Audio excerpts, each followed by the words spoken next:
Tell me a little bit about how'd you become a chef? He was 26 when he opened that restaurant. That was kind of like my goal, you know, like I want to be able to beat my dad.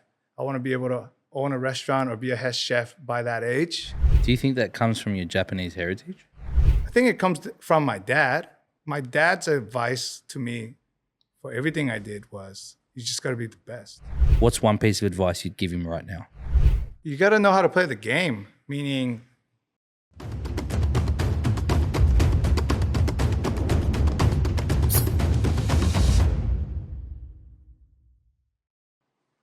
Chase, Paul, how are you?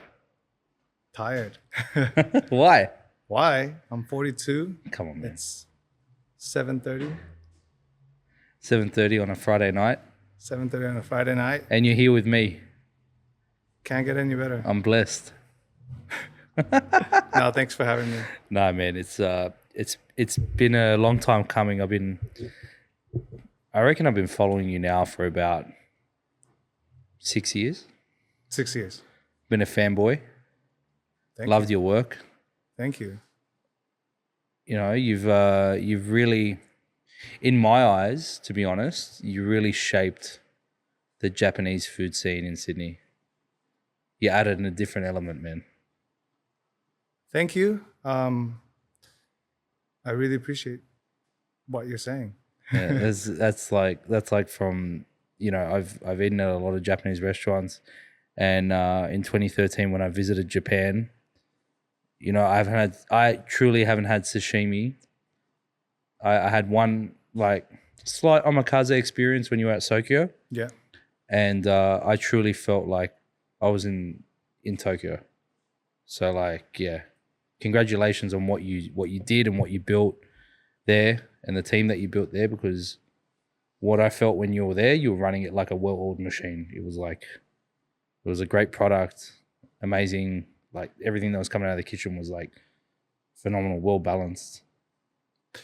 Again, thank you. It's we worked hard, you know, and the team is, you know, better than ever. Yeah. So without the team, can't get to that point, I think. Yeah. Tell me a little bit about your story. How'd you come to Australia? How'd you become a chef? Let's start with how'd you get into hospitality? So I was born and raised in San Francisco, California. And my father, he's Japanese, born in Hokkaido, Japan. But he trained under lots of like masters in Japan. And he worked, he left his house, I think, when he was 13. Yeah. High school, I don't think he graduated. And he just worked at this Japanese restaurant where he just kind of trained. And then, yeah, like he was very talented, way more talented than me. But yeah, when he arrived in San Francisco, I think it was probably 1979 or something like that. How old was he then? I think he was 22 or 23. Okay. And then he went to help open a Japanese restaurant. And then, you know, he met my mom. He eventually opened his own restaurant when I was born. Wow. And that was 1982. I think I've seen a photo on your Instagram once. Yeah, they look gangster. Yeah. Japanese gangster. But yeah, he was 26 when he opened that restaurant. And that was kind of like my goal, you know, like I want to be able to beat my dad. I want to be able to, you know, own a restaurant or be a head chef by that age, or, you know, so I was always kind of racing that. But yeah, like I worked for my dad for many years, probably since like 7 or 8. I always keep changing that age because I don't want to get anyone in trouble, but I was always helping. My mom was also helping that restaurant. So I was literally sleep in the restaurant. Like no one's at home, so we have to stay at the restaurant, you know? And we have like these tatami rooms where it's kind of like private rooms. And we just have our little blanket, we just sleep there. The kitchen was kind of like my play area. So yeah, like they'll be in service and I'll be that trouble kid, you know. I have a younger brother as well, so we both were there. But you know, when they're always working, you naturally get into it, right? So I think I started off by like a busboy, so clearing tables, dishwashing. Um,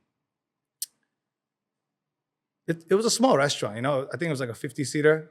It was called Kabuto Sushi. 50, wasn't 50 or 60-seater. And then decent size, man. actually, Like for a maybe it family was a venue. little bit bigger because we had a pretty good tatami room. But yeah, like the people in the kitchen, they're all Mexican and they don't speak English well. So like when I was probably 8 or 9 and helping dishwash, and then I still remember like the guy's like, you, girl, me, man. Like he would express that I need to go faster, more. I have to wash harder, you know. And yeah, like just communicating with these people without English was hard, you know. But I was already like kind of used to it from that age, and then I started to understand how to communicate without just English. But yeah, like just, you know, so I was already in the kitchens age 8, 9, and then I went to college. I mean, I finished high school and then I went to college, but it was like a IT company, IT school. And then I graduated that, but it was exactly when 9/11 happened in America. So, you know, terrorist attack, and then, you know, like a lot of horrible things were happening at that time. But basically, there was no more jobs. I just graduated, but there was no jobs. And I'm glad because I don't think I could have done it well, you know. So, but my dad's restaurant was still busy. So, you know, my dad's like, if you're not doing anything, come help. So that was when I was 18, right? 18 or 19. And I'm like pretty much fully working for him for like maybe a year and a half to 2. And then I said, hey, I want to work at better restaurant. Not better restaurant, but I want to move on, you know. So that time my dad had a couple of contacts through Nobu. There was actually a couple of chefs who worked under my dad before, and then they were head chefs at different Nobus. So I was able to get in quite easily, but it wasn't like my dad was preparing me for like you start from the bottom, you're gonna dishwash again, you know, you have to learn from bottom, you know. And yeah, I was prepared for that, but I was able to kind of, you know, get the groove on, and, you know, just I had some skill already, so I was able to learn quickly. The best thing about how my dad was, he was super fast. Like if you watch him working, it looks like it's fast forward, like 1.5x. Like You got any videos? You don't have to show me now, but I'd love to see him later.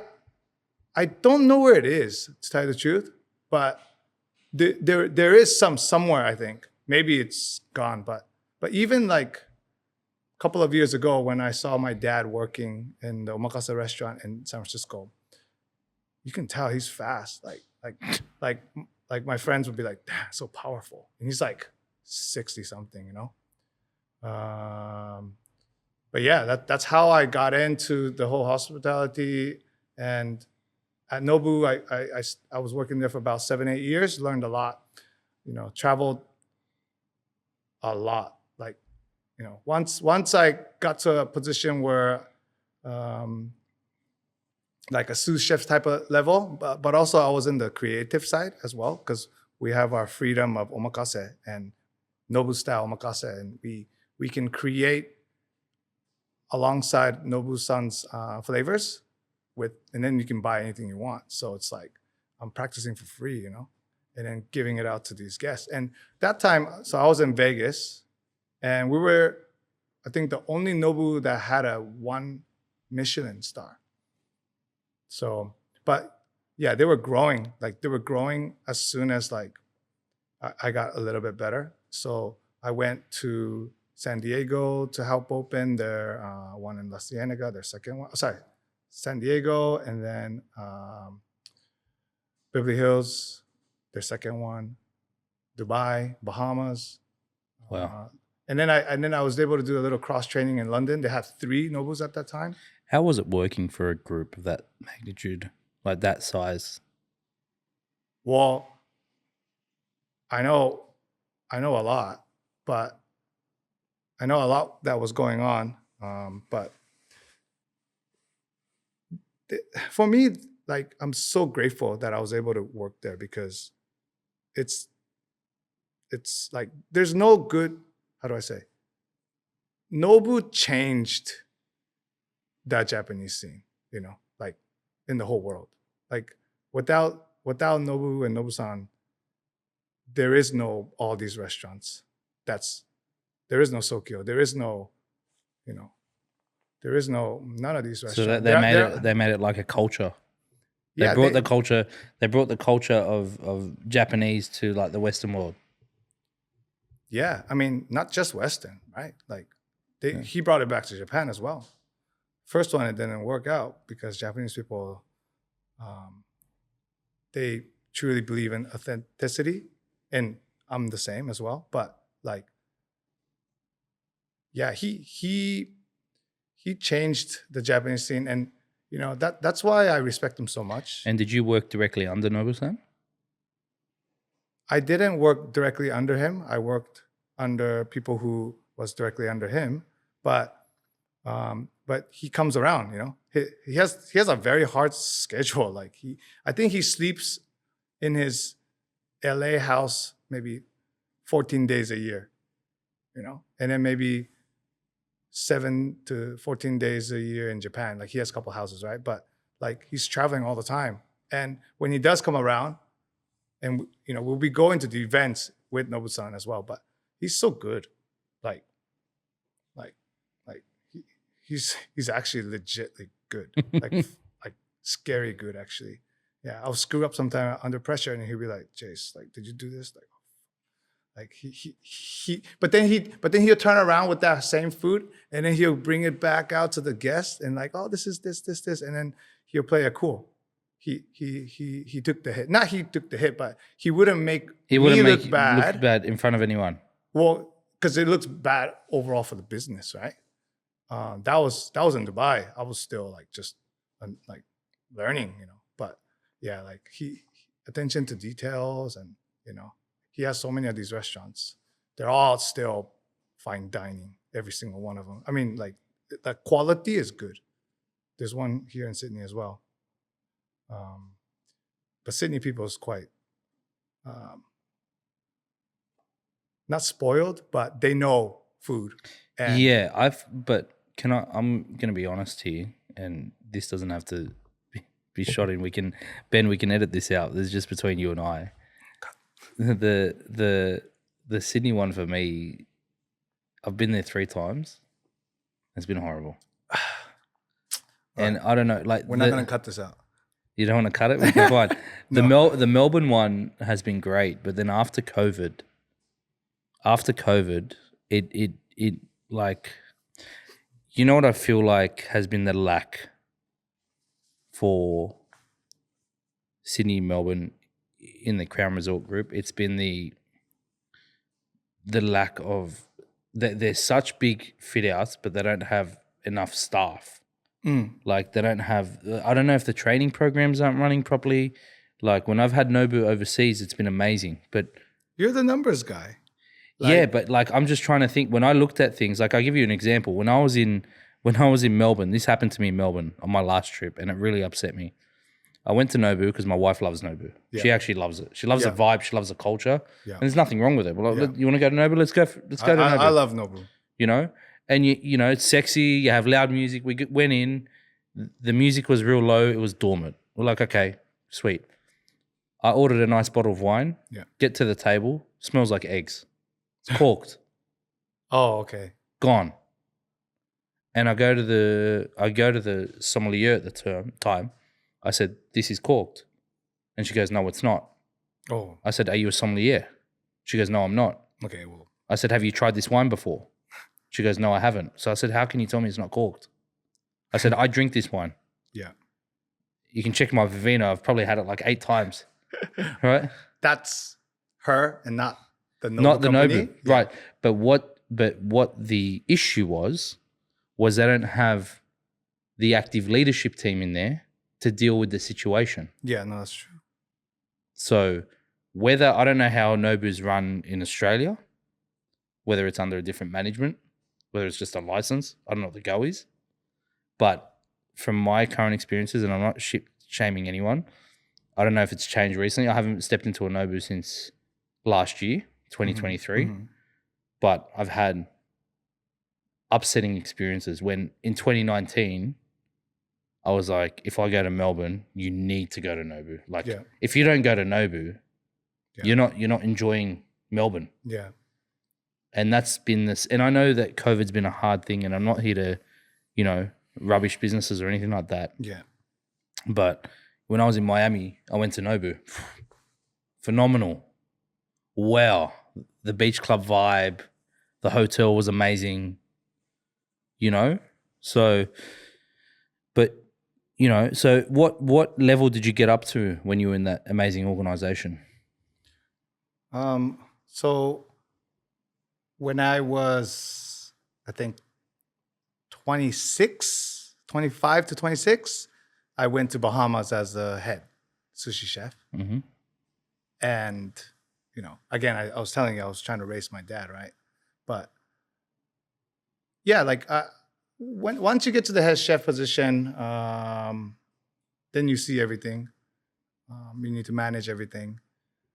And it's international as well. And then the company, the hospitality, Nobu Hospitality Company, they will have rules where we can never break, For example, if a guest wants chicken schnitzel avocado roll, we can say no, Now, I don't know, but there was like rules in there. It's just the basic like things that we were allowed to say no.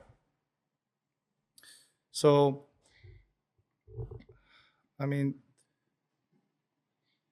I learned so much from there, man. Like I had a really hard boss, and I hope he doesn't listen to this. I mean, I respect him. I got punished for anything that I didn't do well. And then it made me learn faster. It made me learn. But punished in the way that you would feel like you weren't losing your job punished, or you were warned like pretty hard? The Japanese culture in the kitchen, and I think it's similar to like the New York style French restaurants, and in Europe, and it's brutal. It's really, really brutal. Like, you hear these things where there's like hitting and all this, Mine wasn't as obvious, but it was pretty bad. Like I would get thrown into the garbage bin. I just threw out like fishes and stuff, and I just get dropped in there, But it wasn't Nobu restaurant. It was them, It was them, and they're taking advantage of it. But whatever, like when you get this much abuse, though, you naturally do it too, eventually. So, and then it takes a little bit of time to understand. Okay, it's not okay. It wasn't okay before. I took it. Thank you. I'm stronger now, but it's not okay I do it, right? So it was hard. I think I don't think I was abusive or anything, but like I was quite intense as well. So when I came to Sydney to open Sokyo. How'd that happen? How that happened? I was headhunted by the Star, and they flew me first. I had a holiday. See, the thing is, because I traveled a lot for Nobu, and I was working a lot of time as an omakase chef, or I was at the counter. People seen me already. Like I was kind of being recognized as one of the, I don't know, not key player or anybody, but like just a potential, right? And I was always creative as well. So yeah, I was I was like getting messages, I think through Facebook or something, Facebook or I forget, but yeah, I thought it was a scam, right? Like, hey, in Sydney, in about 4 years, we're about to open a new restaurant. Will you be interested in coming, right? Because they do things way ahead, right? Mm-hmm. Like plan it way ahead. But anyways, eventually, like after I, had a couple of meetings, I had a holiday plan at Tokyo. So I was in Japan, and then they flew me first class from Tokyo to Australia for like a 1 week trip. And man, I fell in love. Like this place is like, whoa. As an American, we don't know Australia. Like, where's this place? Like, whoa, it's paradise, And then, yeah, like I was able to meet the people who grows the things. I forgot which restaurants I ate at. Long Grain, Tetsuya's, Rockpool Bar and Grill. This is 13 years ago? Yeah, well. 14 years ago? No, more back. 2009. That's when fine dining was like rocking in Sydney. Yeah. It was like, I was blessed. Like my dad would, he would always take us out as kids, like once every 2 or 3 months to a nice restaurant. And he would like literally train me how to hold a fork and knife and how to speak to a waiter and how to order your own food, right? He would teach me like restaurant etiquette, not etiquette, restaurant etiquette. Yeah, restaurant etiquette. And even how like your signals of your fork and knife on how to communicate with the waiter without telling them I'm done. Yeah. Right? And he learned this all here by observing. He didn't learn that. I don't even know the etiquette yet. So yeah. I just put chopsticks. He literally taught me all that. And when I believe in like 2009, like some of the restaurants that you mentioned, like Rockpool Melbourne was like phenomenal. That was like an amazing. You love Crown. Rockpool Melbourne was like where I fell in love with a steakhouse. It was like my first like restaurant experience of a market price steak. Oh yeah. And Rockpool was great, but continue. I forgot where I left off. But you're saying 2009, you finished, you did a tour, you went to Long Grain, you went to a couple of nice restaurants in Sydney. Yeah. Oh, and then I had to do a food tasting as well. So you had to I didn't sleep for like a day and a half to almost 2 days just to get it all ready. And then I did a tasting on top of the hotel. I think that time that there was a restaurant called Astral, I think. It was called Astral. But yeah, like I just used their kitchen and I did a tasting and then they liked it and they're like, all right, we just signed papers and then that was it. Like I was here 2009 or 2000, like beginning of 2010. And then we opened Sokyo 11 months after. I was here a bit early. And, I had to learn the system of the company there. I was in many unnecessary meetings. It's quite boring, right? But there was a lot of things for me to learn. And I was panicking because I don't know anything about Australian produce. I don't know anything. I have no friends. Everything's backwards here. Backwards meaning like the cars, driving, everything. Even and my friend told me that the toilet flushes backwards. Everything was like Fahrenheit, Celsius, like all these things was different, right? But yeah, like I just spent all my paycheck money just dining out.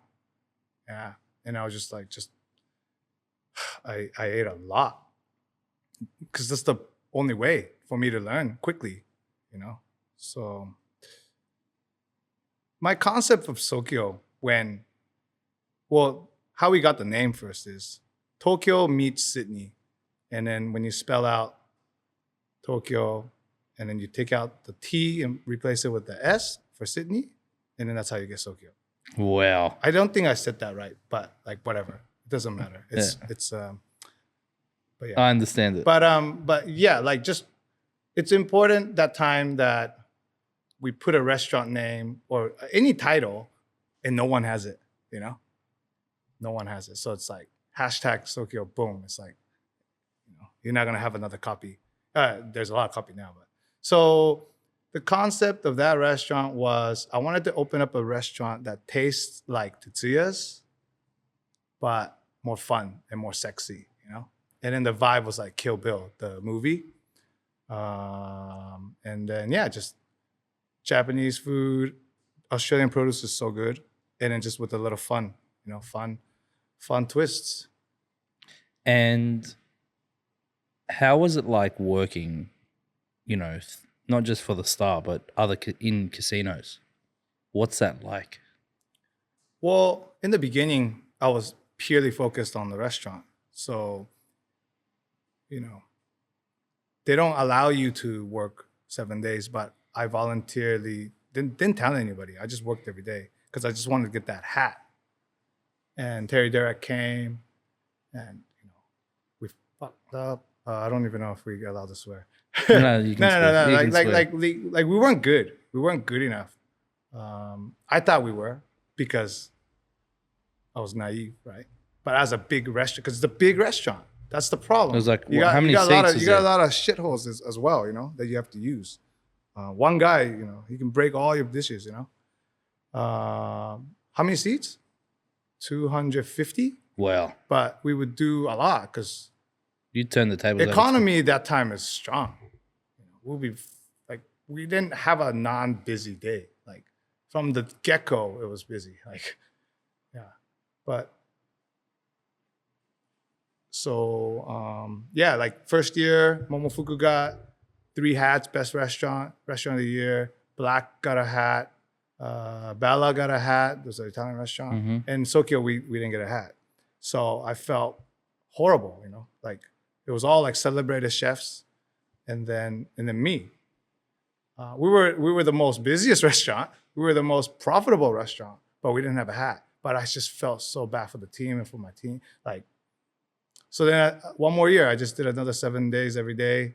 And then the second year, we got a hat. And that was probably my best day of my life that time. Like myself and Brian Logan, my sous chef at the time, we just cried. Cause like we were working so hard. It was amazing feeling. Happy for everybody. And then I don't think they lost their sense. Yeah. Well, and what do you think between the year before and that year then? What was the major changes that you made to get that hat? In that beginning? I guess all the small details, like when you work at Nobu, and then the restaurant's even busier, right? But when you get a VIP, we have to VIP first. 100% has to be VIP in first. Nobu or in Sokyo? In Nobu. Okay. VIP first. VIP first meaning like focus goes to VIP. And I think I did that for Sokyo as well. Let's say if I noticed a Terry Durack or if I noticed a critic or whatever, right? But like it was inconsistent, basically. Like when I'm there, it's good. When I'm not there, it's not as good. Then we have a problem, I can't look after every single table. Like it's impossible. But when I do look after a table, it's mind-blowing, what's that word? Like I want to blow them away. Yep. And then I want my team to be able to do that for every table. So I'm angry. Brian's angry. We're trying too hard. That's when you fuck things up, That's when you miss things, small things, like. Because you're hyper focused, you think? Because you're like. Well, as an executive chef, I have to see the whole picture. I have to see the whole restaurant. Yes, of course we have to look after the VIP. Of course we have to look after our boss and whoever. But like, I think I was just focused on certain time, certain dishes, and I wasn't consistent, I think, and then because of that, like my mood is up and down as well. So like I would be angry, and then the staff would The get morale. scared. The morale, yeah. Well, they get scared, and then they will freeze. And then when they freeze, they can't think anymore. So they underperform. So let's just say there's a restaurant owner out there right now listening to this podcast, and he's on that brink of trying to get that hat. What's one piece of advice you'd give him right now? Become friends with Terry Durack. No, just kidding. You got to know how to play the game, meaning what is a one-hatted restaurant, One-hatted restaurant is not, I am doing my absolute best, sweating, working our ass off and getting that hat. It has to be like, you got to build your muscles and you're easily running it smoothly, It's not like,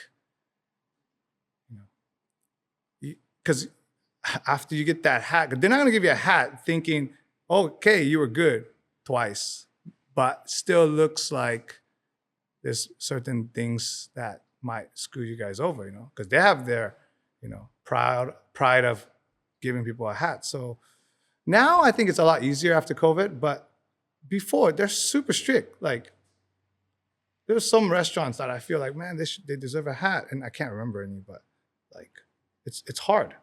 But you have to be able to, be consistent. Like I know that the way I built it, I don't have to be there, and it's gonna be as good as if I'm there, Meaning it took a long time for them to understand what I want, right?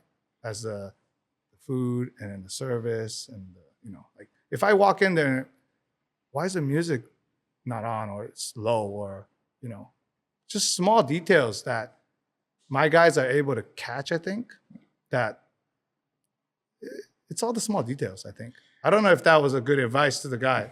Just don't open a restaurant. No, I think what I understood from that was, build up your muscle memory, relax into it, stop hyper fixating.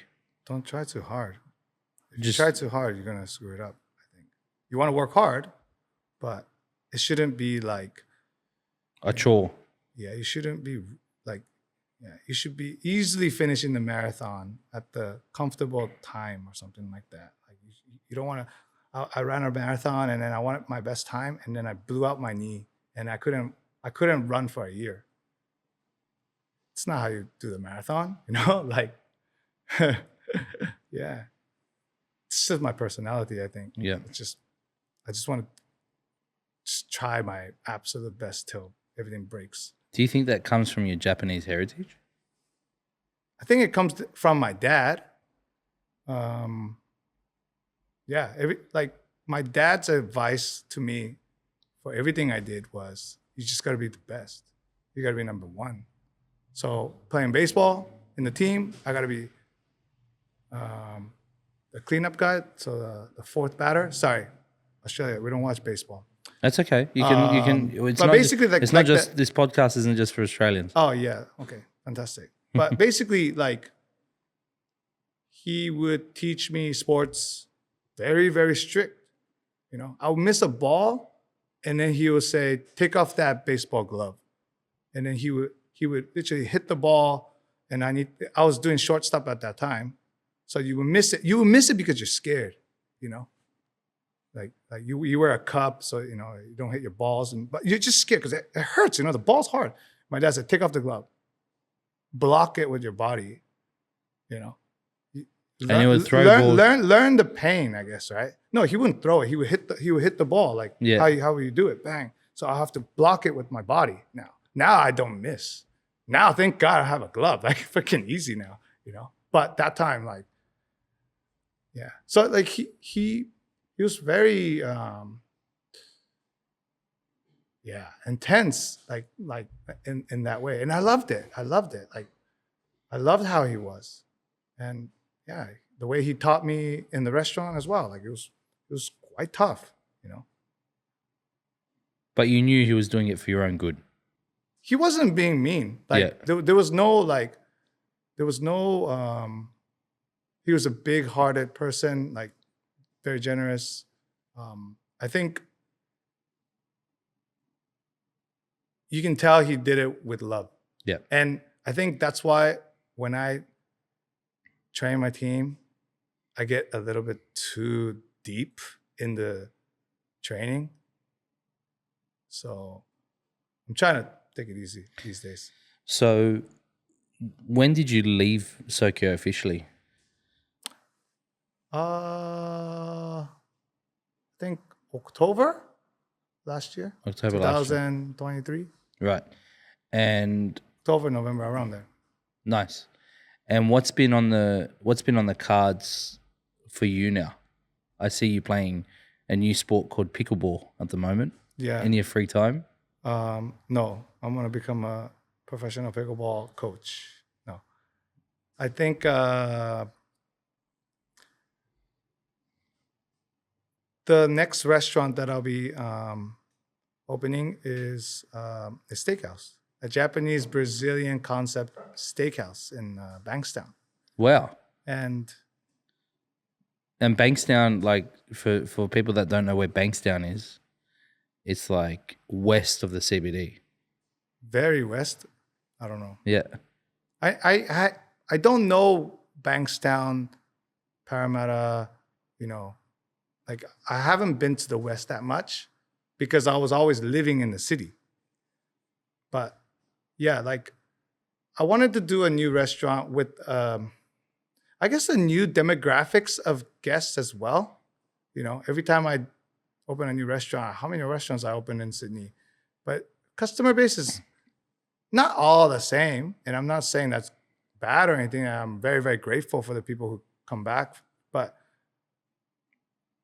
you know, now I'm in a different town. Like I'm cooking for different people. And then the concept again also is it's halal. So it's hard because halal, no pork, that's okay.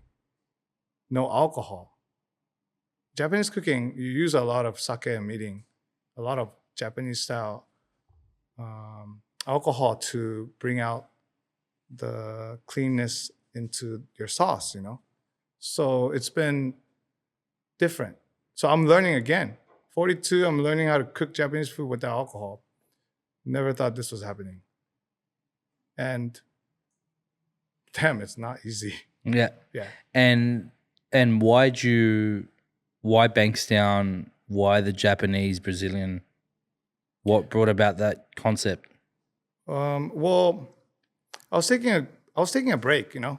I was taking a break after like from November to like maybe February. I was just taking a break. Like I was working all the time, you know, 7 days. Because if you're an entrepreneur, it's normal 7 days, right? It's normal. But I was doing it not normal 7 days. I think I was doing it intense 7 days. And I was carrying too much. And I just wanted to, take a break. So I took a break, a good break. I think for the first 3 months, I was pretty, I don't know. I didn't know what break was. Like I couldn't calm down.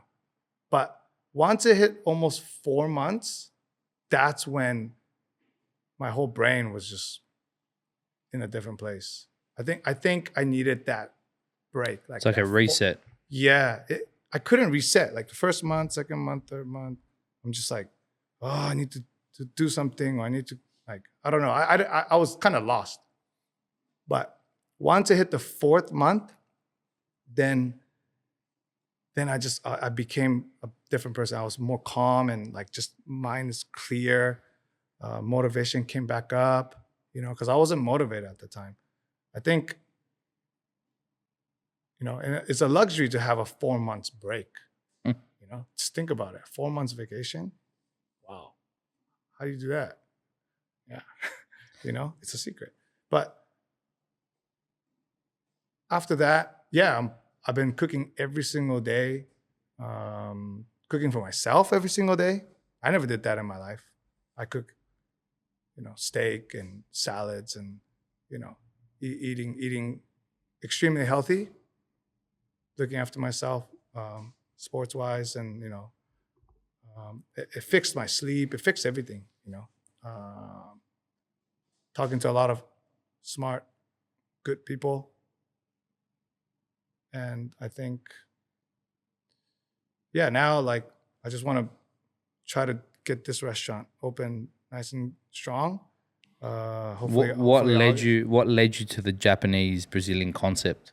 Well, I had a bunch of like when the news came out about my departure of Sokyo,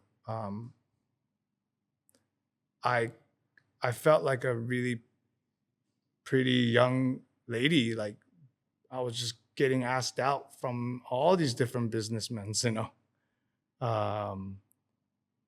I had a lot of options, and I was just kind of, slowly, kind of, checking it out, like listening to people. Can I trust these people? And then, but the thing is, when you're an entrepreneur for so long, it's hard to work for somebody, So you keep saying the word entrepreneur. So you were working for Sokyo, and then you were entrepreneur. So in the beginning, I was working for the Star, yes, and then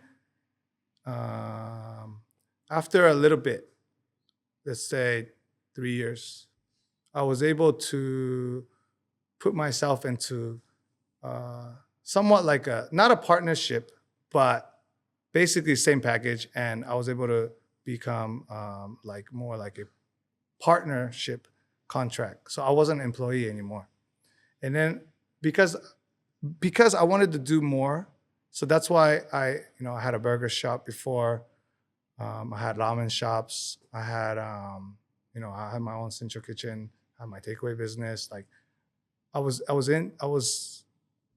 interested in the business side. And I wish I met you that time. But so yeah, like as an entrepreneur, self-boss, self-employed or whatever, it was hard for me to just work for somebody. So I just took my time, Yes, of course I could work for somebody, but like, I want to work for somebody that's, I don't know, Aligned with you. well, someone that I highly respect and I want to learn from, So I'm in that position right now at the moment, my silent boss, and then he's like, I want to open up a Japanese Brazilian, and I said, all right, is it okay I make it a Japanese Brazilian steakhouse, please? You said that, or he said that? No, I said that. Okay. Yeah, I think I always wanted to open up a steakhouse. Okay. Yeah, I think like, I think it's like that in that order. Like you open your first restaurant, and then like Rockpool, and then Rockpool Bar and Grill, you open your steakhouse. It's the same restaurant, but the layout's a little bit different. Mm-hmm. You're focused on more good steaks and like that whole. I don't know. It's the luxurious type of dining, right? I don't even know if I said that word right. The most luxurious type of dining. The most luxurious, yes. But yeah, I just wanted to open up a steakhouse. I thought that'd be cool. I never did it before. I never did halal. I never did this. So like, I want to do something new. Yeah. And that's my problem. Yeah.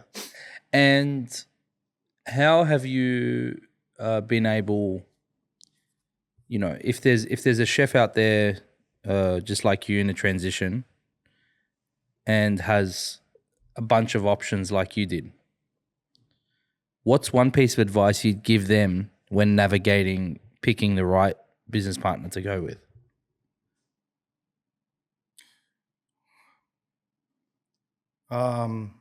Considering they haven't had exposure like you to business. Imagine your ex-sous chef. What was his name? Brian Logan. Imagine Brian Logan came to you right now and said, "Hey, I've got 10 offers on the table. Yeah. How the fuck do I make the right decision?" Yeah. I mean, you know, and this might sound weird, but you know, I'm a chef. I was a chef. I'm a chef, you know. And it's a hard job, right? So and yes, they're usually like not underpaid, but like it's less than other industries for the amount of work that you might have to put in. So, you know, all chefs know that. They little bit self-pity, you know. So what that means is once they see a good offer, and it might not even be real, you know, they can easily get manipulated. And, you know, you don't even know this guy or you don't even know this company or, you know, okay, yeah, you're getting 10K more a year or 12K more a year or even more, whatever, tip, whatever. Like they would actually move because of just these small things. They won't want to stick with the restaurant that they're at unless they're being, you know, looked after meaning with care, you know, like, and that's why there's so many movements, you know, the what's it called, like the Rotation. like the, you know, like people don't stick around, the chefs don't stick around. So, you know, I'll say be careful when you're choosing, you know, like I wouldn't say go with your gut feeling, because how many times I did a mistake on that, but like just you got to do your homework. Who are they? What are they offering you? Use your lawyer, read the damn contract for reals, right? And yeah, like, and then you're on your own, you know.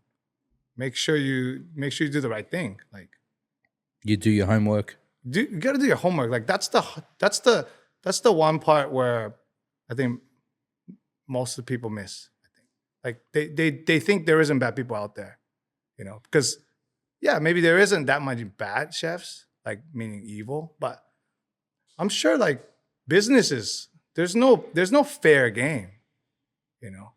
Everyone is out there trying to win, and business is brutal, very, very brutal. I learned it the hard way multiple times. I don't think I'm personally, my personality is good in business. I don't think. You know, Chase, what I do with anyone that wants to move in their career and they come to the dojo for a mentorship. Yeah. The first thing I do when they sign up is a character test. I get them to do a psychological character test. They do a survey for me, open-ended answers, and then it ranks the top the 50 traits in an order. I'll give you one example. I have a guy who's transitioning from working in a family business, going out to starting his own thing. He's got the money, he's got the concept, just doesn't have that way to turn, right? So he's reached out to me to help him, to guide him along the process. So what I do, I take him through a 4-month mentorship where I literally check in with them once a week for an hour, and they have access to me on WhatsApp. Yeah. 24/7, because they're going through a change. Yeah. And it's a life change. After I do this character test, there's certain decisions that along the way that your character and your traits can impact. This guy's about to sign a lease. His first trait, which his number one is honesty. Don't do business. Well, that's what I need to work on with him. I'm like, I know you're an honest guy. You're an amazing human, but there are sharks that capitalize on that. Yeah. That's the reality of business. Sharks look for those opportunities. So when you have an honest guy and he's about to go sign a lease, he goes and shows, it's like he's playing poker, but he shows all his cards. Yeah. What's going to happen to you then? If you want to go buy a fridge, you show all your cards because you're an honest guy. You don't know how to lie and deceive people because you're an honest person. Yeah. Right? And unfortunately in business, it's about strategy. I'm not saying being dishonest is a good businessman, but being too honest is going to hurt you. Yeah. Don't show all your cards. So that's how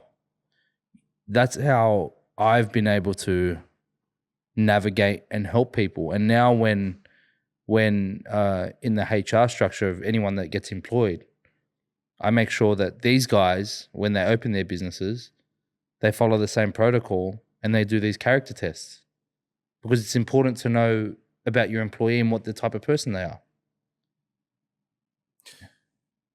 Yeah, like I just said, like, and that clearly makes sense what you just said, and yeah, like just it takes some time to understand how business works, and that character test, and if you know that they're a certain type of person that will probably just easily open up to someone, they're the ones really. Like high risk.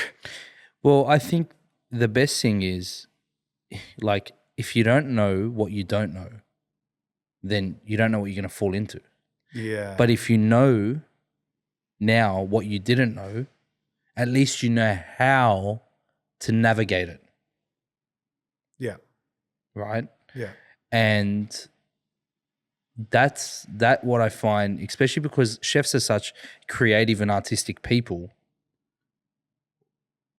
And then you get dumped with numbers and fucking taxes and payroll and lease negotiations and supplies being delayed and equipment breaking down. That's not in your job description. That's not what you learn at culinary school. No. But for you to go and excel in that, you need to know all that. So I always tell chefs, if there's someone that you like if there's someone that you want to be like, go work for them. And be open and transparent with them. Be like, hey, listen, I love how you operate business. I want to open my own venue one day, not to compete with you, but just to better myself. And I feel like I need to learn off you. And if they tell you work for me, but you work for free, that is the best investment you're going to make in your fucking life. I think so. I think, like you just said, like there's a lot that you don't know.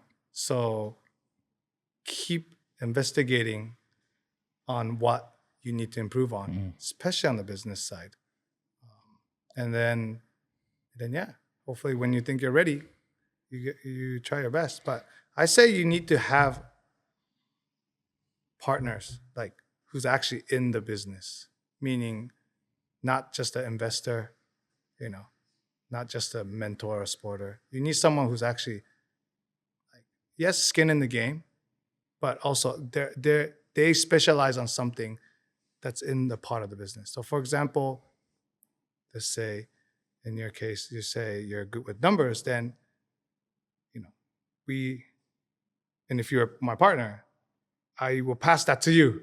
Mm-hmm. And then don't worry about the kitchen. Yeah.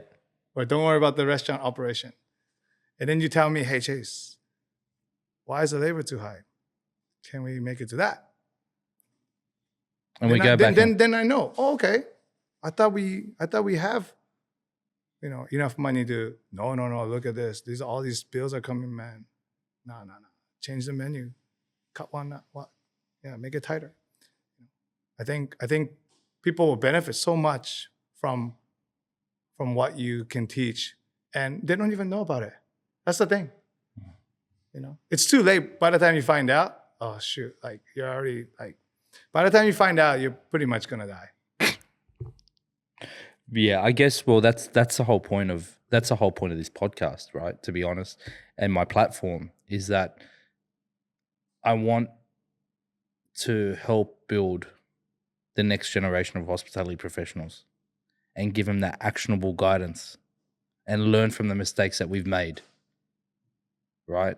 Because I still believe that hospitality is one of the best industries in the world, and I love it, and I'd never ever want to leave it. I did at one point in my life, I was ready to literally hand in my apron, as they'd say, but I said, why would I go hand in my apron when I know a recipe to potentially fix this? You know, and how to make it better for everyone. I think, you know, the like I could feel not that you're already good at how to fix things, but you literally save lives. You literally save businesses. You know, it might be a great restaurant. It's just that they don't know certain small things. And then it just, without knowing that, you can't keep it open, you know, or you can't make any money. So yeah, you're a hero. What's one thing? I'm not a hero yet, man. I don't think. Can you be my hero? I'll always be in your corner, Chase. I honestly, and I always say this openly, I still think, till this day, some of the best Japanese food in Sydney I've eaten from your hands. That's honestly, you know, because you brought a different passion. What would you say has been the biggest highlight of your career to date? Biggest highlight.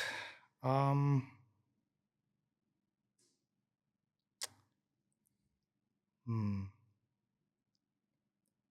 know you said the hat was the happiest day at your life at that point.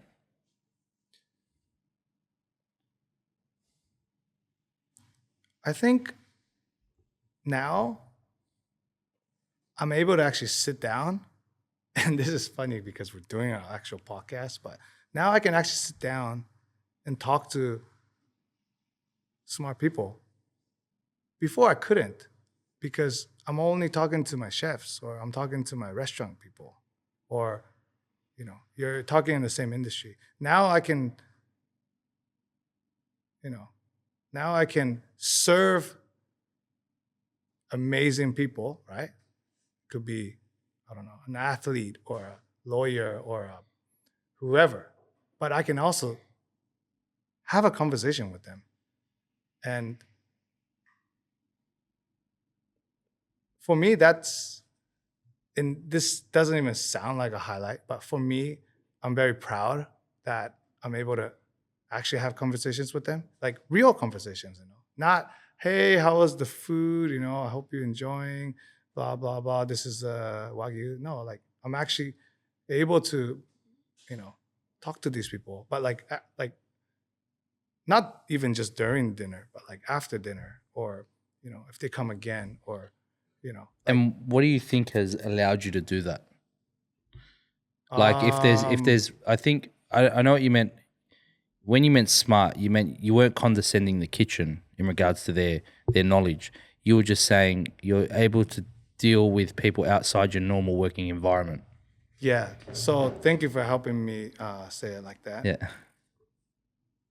Because I know what you meant. I know what type of person you are. I mean, you know, it's because I don't know outside of restaurant industry. I don't know the business side of certain businesses. So I get fascinated in multiple different things, you know, and talking to them, and they're able to share it back to me, their tips. And then I bring it back to my restaurant, I guess, in my business. Or you see how it relates. You go, oh, what he said here might relate to how I do this here. Yeah, like, you know, I don't have, you know, good clothes, but I love fashion. So, you know, Virgil Abloh from Off-White, you know, he passed away. He's same age. Wait, I think he's same age as me, or maybe 1 year older. Anyways, you know, his philosophy in his food, in his design, and then I'm like, wow, it's very similar to mine. And I could have these kind of conversation with the people who doesn't know how to do restaurant business or food to, let's say, again, like a lawyer, you know, or an athlete. And then they're able to speak from their vision of how they do their profession. And it's just such an interesting conversation. And how did you pick up to do that? What did you do different? Good question. I think I just got smarter somehow. How? But I think There's a way.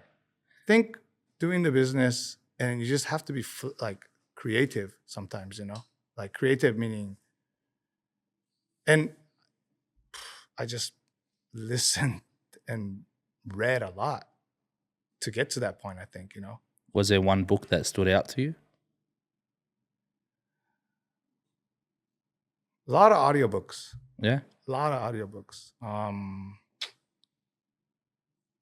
First one that comes to mind. Generally the one that hits your gut most.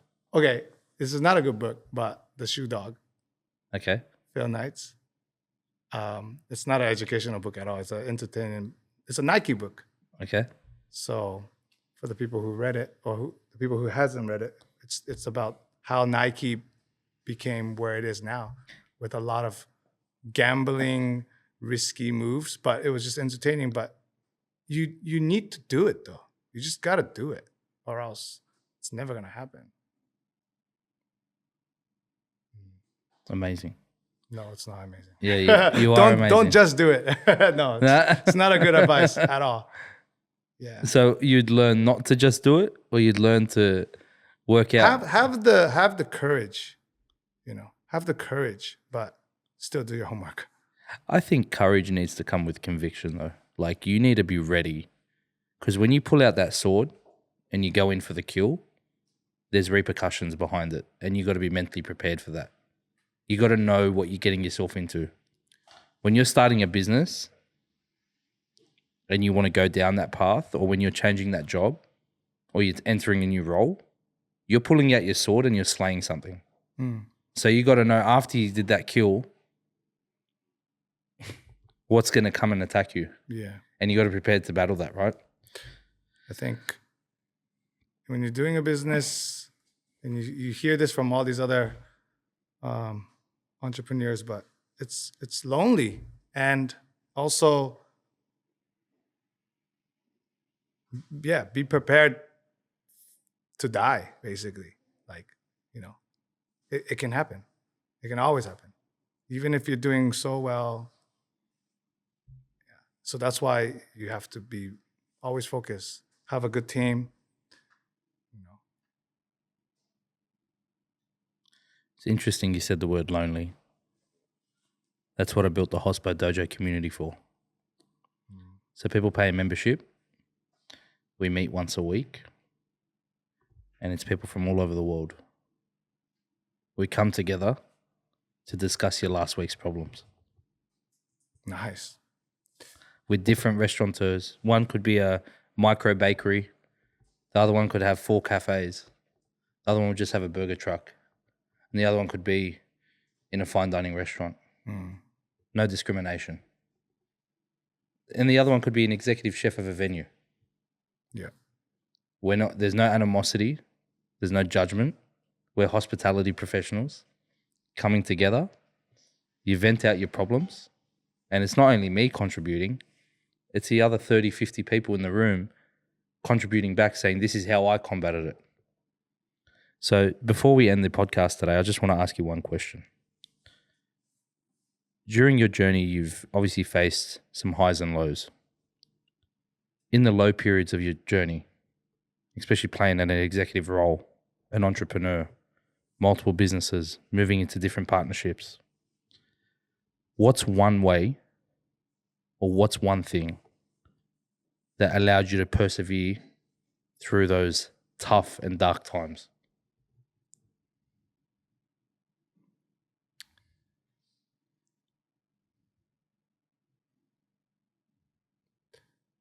I have a funny answer, and I could just say alcohol. No, I think you just gotta talk to your friends, and again, like I just said, it's lonely, and not just lonely, like entrepreneur lonely. Like even if you're a head chef somewhere, you might be lonely because you're the top, But just make sure you're sharing. I think sharing to your friends, sharing to people you love, I think it's important. And then and they'll support you, But it's hard, but don't give up, right? Don't give up. Don't give up on yourself. You're special.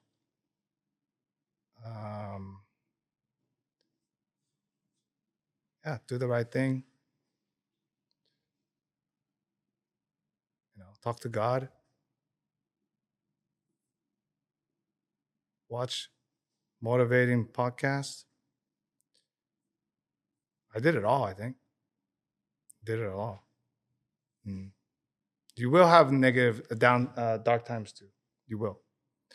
Just be ready for it. It's coming. It's not that bad. Oh, ice bath, sauna helps a lot.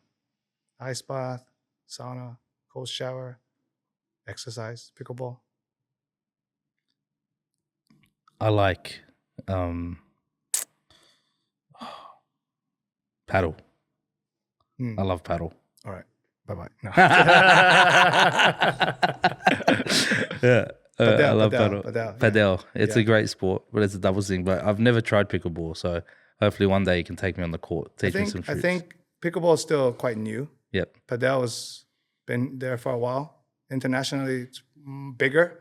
It's just big. Pickleball is big right now in America, and it's growing super fast. It's coming here, but it's going to take some time. The name is stupid. But I think it's cool. Just try it out. Yeah, definitely. If we go to Entertainment Quarter, we're at Mall Park. Yeah. They have padel and pickleball, both. Okay. Yeah. That's a good session. Perfect. Chase, I really appreciate your time today, especially on a Friday night. Thank you so much. And I look forward to trying your new restaurant. Thank you. Amazing. Thank you so much for having me.